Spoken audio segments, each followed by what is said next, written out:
The envelope was sitting on my kitchen counter when I got home from the hardware store. Plain white, no return address, my name written in handwriting I didn't recognize. I set down my bag of caulk and weather stripping and stood there looking at it for a long moment before I picked it up. 63 years of living teaches you that some things are better left unopened. I opened it anyway. Inside was a single index card with 7 words printed in block letters. Your son's fiancée is not who she says. I turned the card over. Nothing on the back. I walked to the window and looked at the street outside, half expecting to see someone watching the house. The street was empty. A neighbor's dog was barking 2 houses down.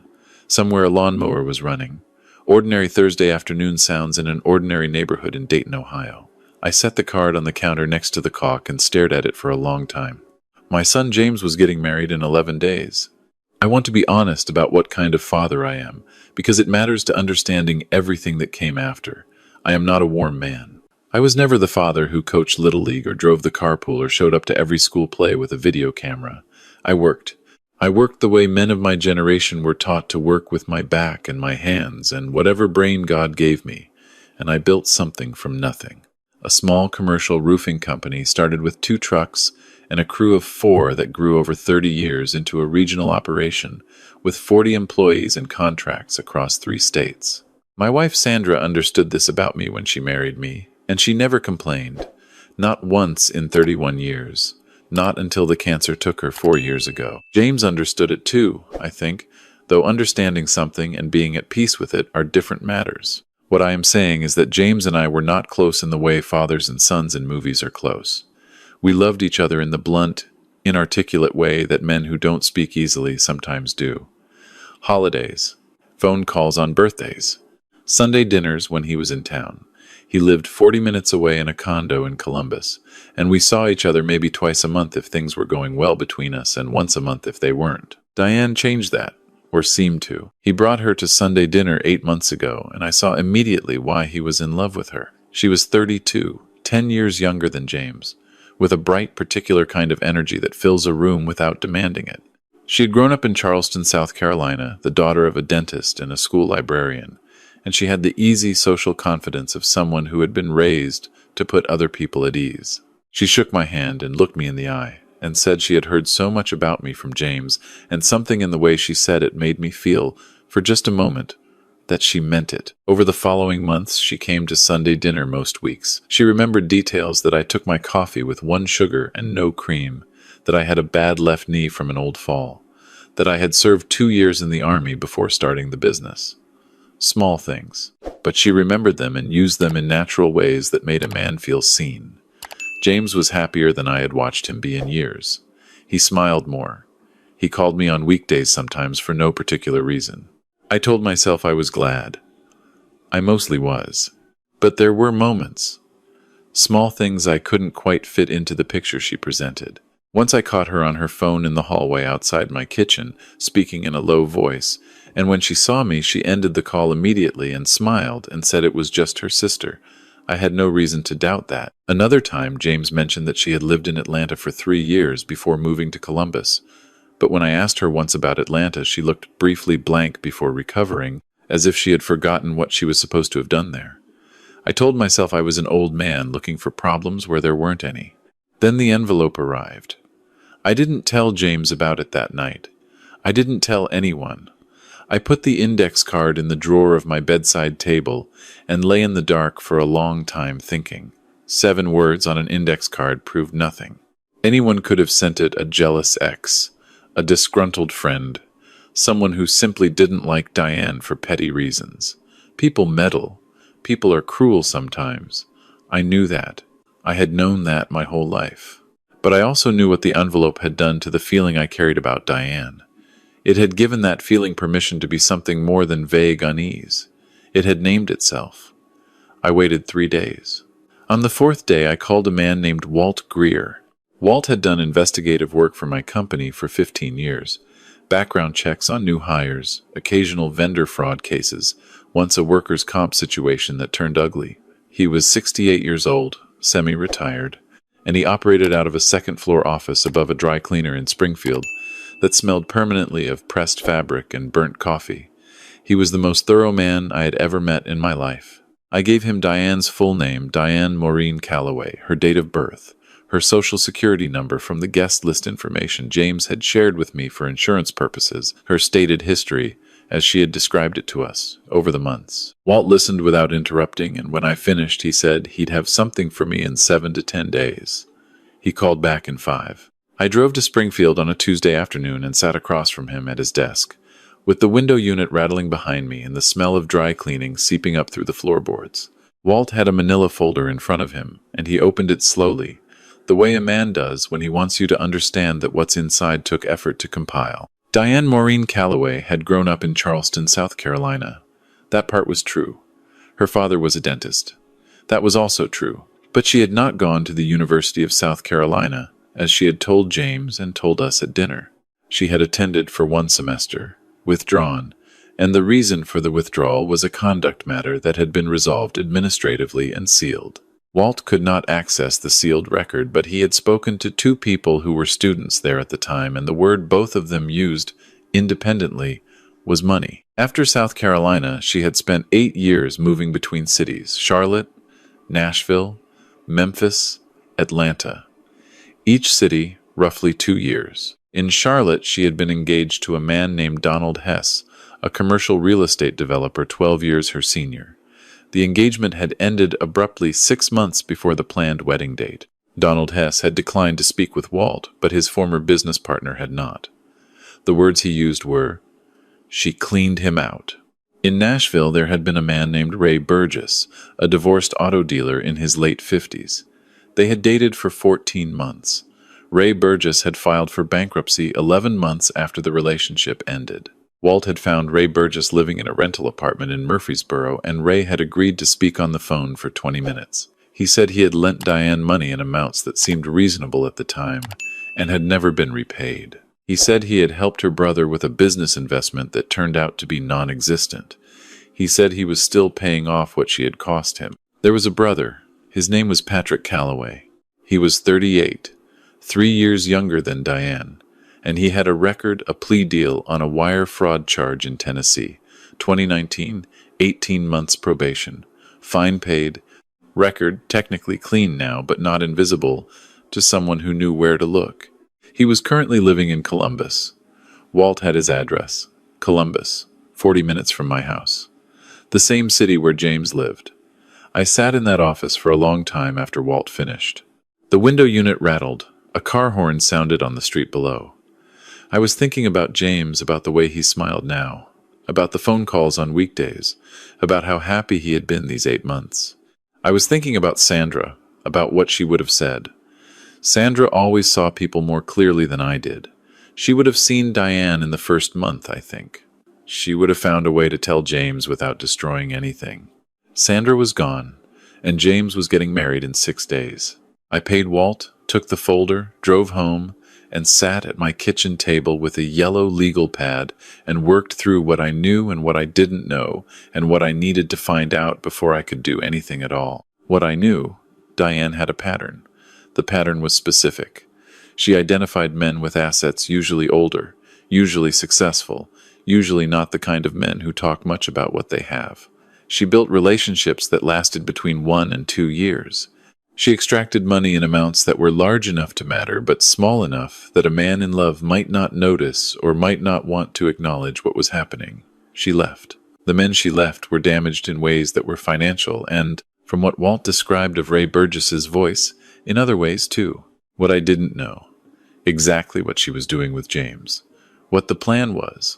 Whether her brother was involved, this time the way he had apparently been in Nashville. What I needed to find out. All of it. And I needed to find it out without tipping her off, because a woman who had done this 3 times was not a woman who would stay still once she knew she'd been seen.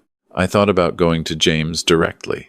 I thought about it for a full evening, pacing my living room with the legal pad in my hand. He was 42 years old. He was not a naive man.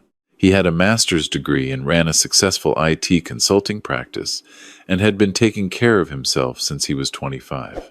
If I came to him with a folder of investigative findings about the woman he loved and was planning to marry in 6 days, one of 2 things would happen. Either he would believe me, and the information would devastate him, which was unavoidable, or he would not believe me, and I would lose him in a way that might not be recoverable. Men who are in love do not receive well the news that the love is a mechanism. I needed more. I needed something James could see with his own eyes and not explain away. I went to Patrick Calloway's apartment. I want to be clear that I am not a man who does things like this.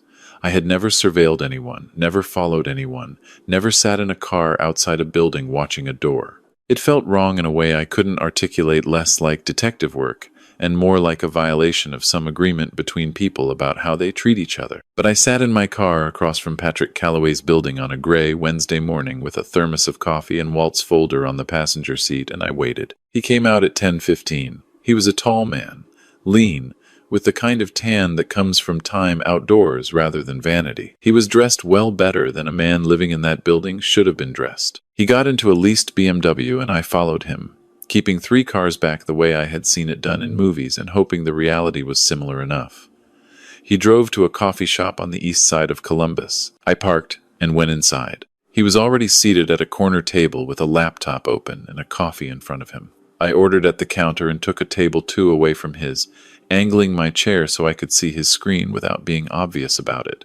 He was on a real estate website, not browsing studying. He had several tabs open, and he was switching between them with the focused attention of a man doing research rather than window shopping. Properties in the Dayton area. I could see that much. Then he switched to another tab, and I could see from the partial view that it was a financial document of some kind, a spreadsheet, before he tilted the screen and I lost the angle. His phone buzzed on the table. He looked at it, typed a response, and smiled. The smile was quick and private, and it turned my stomach in a way I couldn't fully explain, except that it reminded me of the smile I had seen on the faces of men over the years who had just closed a deal they were proud of. A business smile wearing casual clothes. I drove home and thought about what I had and hadn't seen for the rest of the day. That evening, James called me. He called to talk about the rehearsal dinner logistics, which was scheduled for Saturday 4 days away and 6 days before the wedding.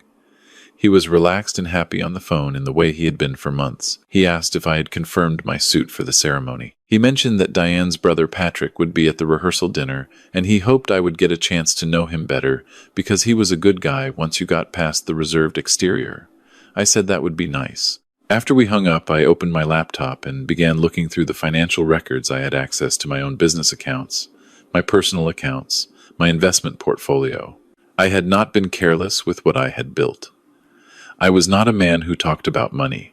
I had never told James the full extent of what the business was worth, partly from old-fashioned privacy and partly from a belief that a man should build his own life without the shadow of an inheritance making it easier or harder. But I had documents, digital documents, stored on my home computer and backed up to a cloud account that I shared access to with my accountant. I thought about what Patrick Calloway had been looking at on that laptop in the coffee shop, properties in the Dayton area. I changed the password on my cloud account that night. Then I did something I had not planned to do. I called my accountant, a woman named Barbara Chen, who had managed my books for 12 years, and I told her I was considering a significant restructuring of my assets for estate planning purposes, and asked her to begin the process of creating a new holding entity. I asked her to backdate the initial filings to 90 days prior, which was a gray area legally, but not an impossible one for a genuine restructuring. Barbara asked me twice if I was sure. I said I was sure. She said she would have the paperwork ready by end of week. I was building something. I was not entirely sure yet what it was. The rehearsal dinner was at a restaurant called Hargrove's, a private dining room on the 2nd floor.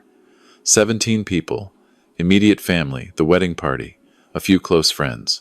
I arrived early and sat at the bar downstairs with a club soda and watched the room fill up through the mirror behind the bottles. Diane arrived with James, and she was, I had to admit, extraordinary at what she did. She moved through the room, touching arms, remembering names, laughing at the right moments. She was wearing a dark green dress, and her hair was up, and she looked like exactly what she appeared to be, a warm, intelligent woman who was going to make my son happy. I watched her and felt the cold weight of what I knew, and thought about how many men before James had sat in a room watching her, and felt the same comfortable certainty. Patrick arrived alone 15 minutes after the others. He was wearing a sport coat, and he had the same tan, and the same well-maintained look I had seen outside the apartment building. He shook hands with people he was meeting for the first time, and I watched his eyes. His eyes did what Diane's eyes never did, they assessed. Every hand he shook, every room he entered, his eyes moved with a quick professional inventory that had nothing to do with social warmth. He came to me last. "You must be James's father," he said, and shook my hand. Firm grip, direct eye contact, the whole presentation. "Richard, Diane talks about you." "Good things, I hope," I said. He smiled. "Mostly." We spoke for 7 or 8 minutes. He was good. He was very good. He asked questions about the roofing business, with what seemed like genuine interest, and he mentioned having done some commercial property work himself, investment and development, and he said he'd be curious to talk more because there might be some interesting opportunities he could share. His manner was warm and his delivery was smooth, and if I hadn't spent a Wednesday morning following him across Columbus, I might have found him charming. I excused myself and found James in the corner of the room talking to his best man, Derek. "Can I borrow you for a minute?" I said. James looked at me with the particular expression he had developed over 42 years of being my son, a combination of readiness and braced wariness, because I did not typically pull people into corners at social gatherings. We stepped through a side door onto a small balcony overlooking the restaurant's parking lot. The October air was cold, and I hadn't brought my jacket. James had his sleeves rolled up, and he crossed his arms against the chill and looked at me with that same expression and said, "What's going on, Dad?" I had planned a careful opening. I had drafted it in my head during the drive over, but standing there in the cold with my son looking at me, the careful opening dissolved, and I said, instead, the only true and necessary thing: "I need you to listen to me for a few minutes and not say anything until I'm done." He was quiet for a moment. Then he said, "Okay." I told him everything. Walt Greer in the folder, Donald Hess in Charlotte, Ray Burgess in Murfreesboro, Patrick Calloway's wire fraud conviction, the apartment in Columbus, the coffee shop, the real estate websites, the financial documents I couldn't read from where I sat, the password I had changed. I told him all of it in the flattest voice I could manage, because I knew that if I let any emotion into it, I would sound like a frightened old man, and he would respond to the fear rather than the information. He listened without speaking. His face changed in ways that were difficult to watch, a slow rearrangement of certainty into something less stable. When I finished, he stood very still and said nothing for almost a minute. Then he said, "How long have you known?" 8 days. "Why didn't you come to me immediately?" "Because I needed more than a feeling and an index card." He was quiet again. A car pulled into the parking lot below us, and its headlights swept across the balcony railing. James was looking at the middle distance the way he did when he was processing something, a habit he'd had since childhood. "She could have a brother with a record for reasons that have nothing to do with her," he said. "She could. The other men could have misrepresented what happened. They could. She's not the first woman to have a difficult financial history." "No," I said. He looked at me. "But you believe it." "I believe the pattern," I said. "I believe what I saw on his face when he walked in tonight. I've been in business for 30 years, James. I know what someone looks like when they're working a room for a reason that isn't personal." He was quiet for another long moment. Then he said something I hadn't expected. "I found something 2 weeks ago," he said, "on her phone. I wasn't snooping, she left it open on the counter, and I saw a message from Patrick. I didn't read the whole thing. I closed the screen. I told myself it was nothing." He paused. "But it's been sitting with me." "What did you see?" He looked at me. "He called you the primary asset." The cold settled into something colder. We stood on that balcony for another 10 minutes, and we planned. James was the one who suggested the approach. He had more clarity in that moment than I would have had in his position, and I told him so. He said that was because he had had 2 weeks to half prepare for something, even if he'd been trying not to. He said the most important thing was that we not confront either of them directly, because a direct confrontation gives a person the chance to respond in the moment, to cry, to deny, to reframe, to make the person doing the confronting look paranoid or cruel. What we needed was for them to reveal themselves. We went back inside. For the next 2 hours, I behaved like a man who was happy to be there. I talked to Diane about the wedding flowers and asked questions about the honeymoon plans with what I believe was convincing warmth. I talked to Patrick for 20 minutes and let him tell me about the commercial property investment ideas he had mentioned earlier, nodding with what I hoped looked like interest. At one point, in the middle of a story he was telling about a development deal in the short north, I said, as if it were a casual thought just arriving, that I had been considering liquidating some of my business holdings for estate planning purposes and redirecting into real estate. I mentioned a figure. It was a real figure, not inflated, but real. The approximate current value of my primary holding company. Patrick's expression didn't change. He was too good for that. But his eyes moved the same way they had moved when he walked in, quick, assessing, then back to warm and engaged. "That's a significant move," he said. "I'd love to talk to you more about that. There are some vehicles that could work really well for your situation." "I'd like that," I said. "We agreed to meet for lunch on Monday. I said I would bring my accountant." He said that sounded perfect. After dinner, when the room was beginning to thin, I found a moment alone with James near the coat rack. He gave me a look that asked a question. I gave him a small nod that answered it.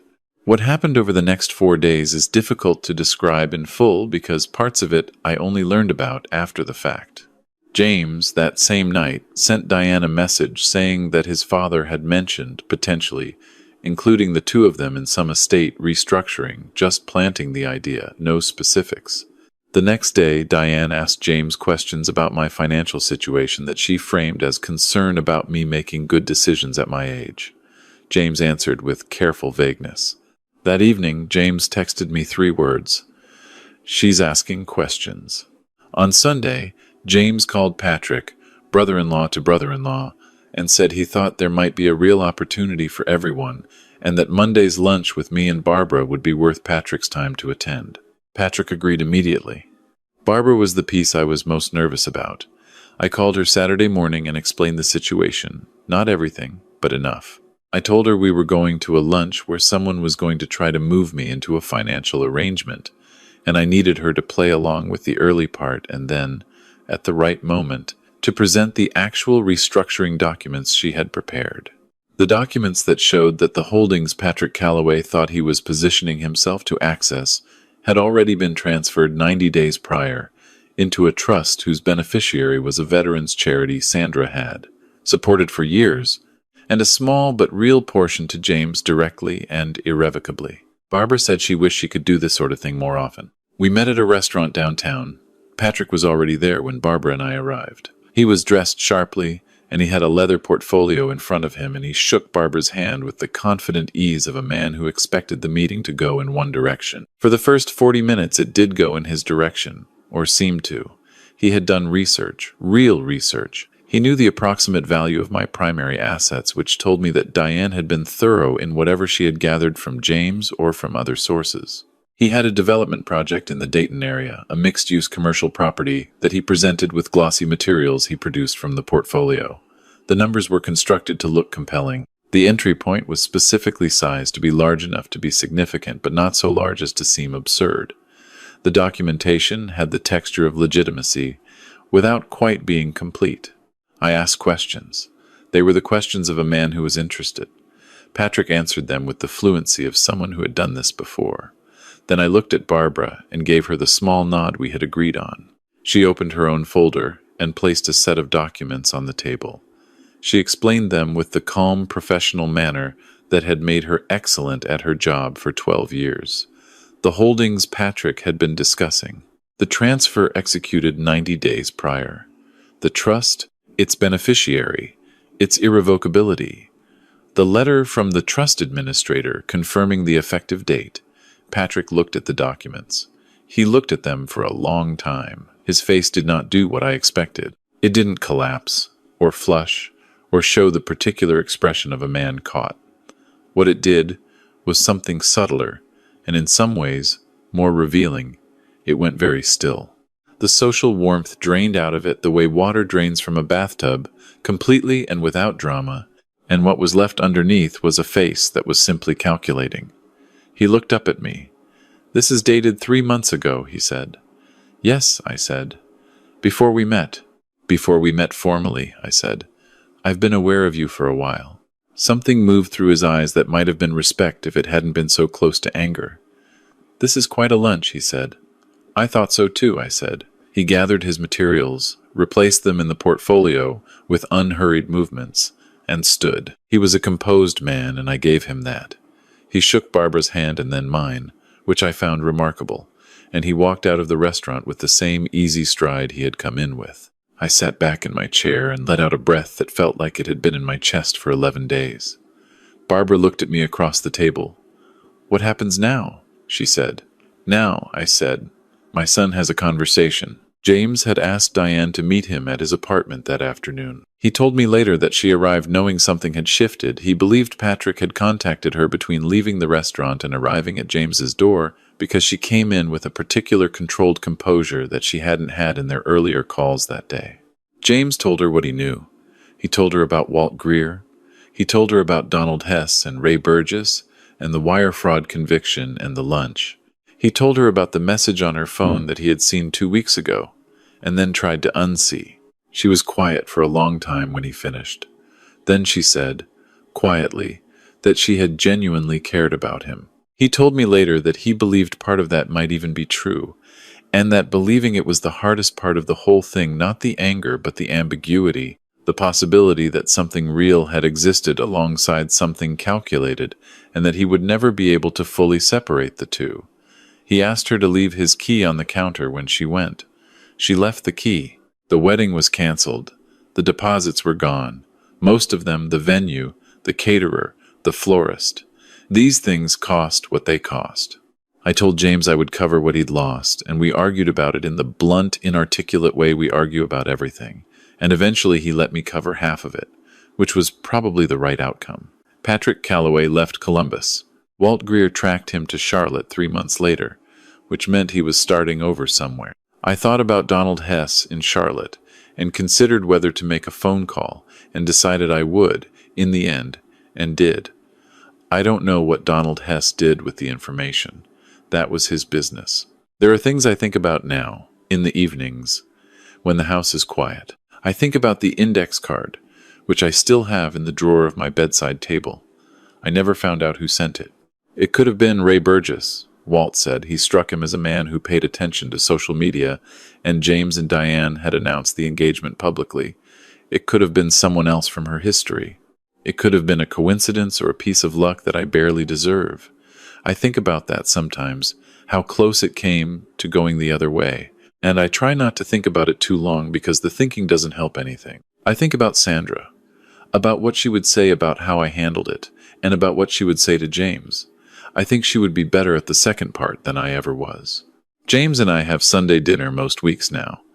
He drives the 40 minutes from Columbus and I cook, which I am improving at slowly and without particular talent. We talk more than we used to, in the careful way of two people who have learned that they can, that the talking doesn't cost what they feared it might. He is not healed from it. You don't heal quickly from something that touched what this touched. But he is getting there, I think, in the way that people do. One ordinary week at a time. The roofing business is still running, under a manager now since I stepped back 18 months ago. The trust is funded, and the charity is doing with it what Sandra would have wanted. I have my house, and my bad left knee, and my improving cooking, and my Sunday dinners, and on the whole, when I lay the full accounting out and look at it honestly, I find I have more than I deserve, and I try to remember that. But here is the thing I come back to most. The thing that sits with me on the quiet evenings, on that balcony at Hargrove's, in the cold, after I had told James everything, and the silence had settled, and he had told me about the message he had seen on her phone in that moment before we planned anything, before we strategized or calculated or prepared. He looked at me and said something I don't think he had ever said to me in quite that way before. He said, "I'm glad you're my dad. I am not a warm man, and I do not have easy access to the right words for moments like that."